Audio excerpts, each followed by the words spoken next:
Hello, hello, hello! Welcome to my channel, Cheryl's Happiness.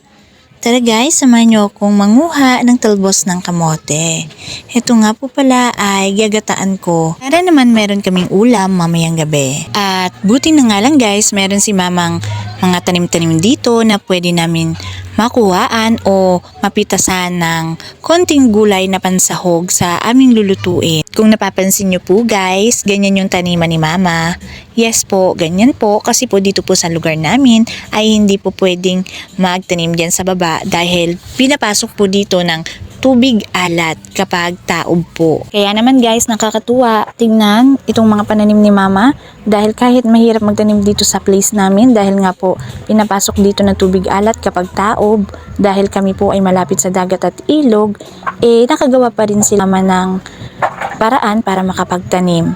Nakakatuwa po dahil meron po silang tanim na talbos ng kamote, kangkong, malunggay, luya, tanglad, sili at sibuyas.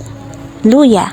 Kaya ayan po, sobrang masaya po ako dahil nakapitas po ako ng mga talbos ng kamote na aking gagataan. At habang ako ay busy naman guys sa pangunguha ng gulay na talbos ng kamote na aking gagataan, ay inutusan ko na rin yung kapatid kong babae na magkayod na ng nyog habang siya ay wala pang ginagawa.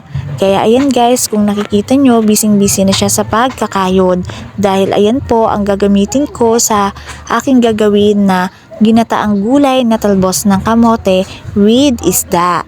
Ma, sukuryente daw dyan.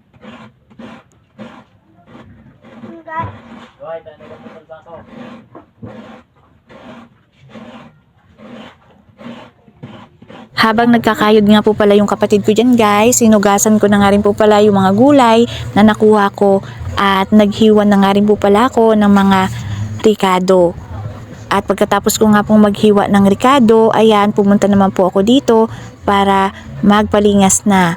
Kahoy nga lang po pala yung ginamit namin dahil naubusan na po ng uling. Yan guys. Sa puntong ito guys ay inabot na kami na dilim sa pagluluto dahil nahirapan din po ako sa pagpapalingas ng kahoy at medyo mabagal po yung sister ko sa pagkakayod ng nyog. Ayan guys, inabot na kami ng dilim pero okay lang naman guys dahil first time ko lang naman to ginawa at okay lang naman kila mama at sa mga kapatid ko na malate kaming kumain. Oo nga po pala, paborito nga po pala namin itong ginataang talbos ng kamote with isda. Dahil ito po ay palaging niluluto ni mama nung bata pa kami. Kaya sobrang namiss ko po talaga ito. Kaya ayan, nagluto po ako. At nung mailagay ko na nga po pala ang gata dyan, at nung medyo kumulo na, isinunod ko naman po ilagay yung mga ricado. At pagkalagay ko po ng mga ricado, at nung makita ko na naman kumukulo, inilagay ko naman po ang talbos ng kamote para ito ay maluto na. At pagkatapos, nung medyo naluto na po yung gulay, isinunod ko naman po yung isda na nakalagay sa lata. At pagkatapos po, ayan, hinalo ko na po at nilagyan po ng takip. At nung malagyan ko nga po ito ng takip, ayan, pinabayaan ko po muna. At nung okay na, binuksan ko po ulit at inilagay ko na po yung isda na sapsap dito po sa ginataan. Hanggang sa ito ay maluto na po. So hanggang dito na lang po ang video na ito. Sana nakarating po kayo hanggang dulo. And don't forget to like and subscribe my channel.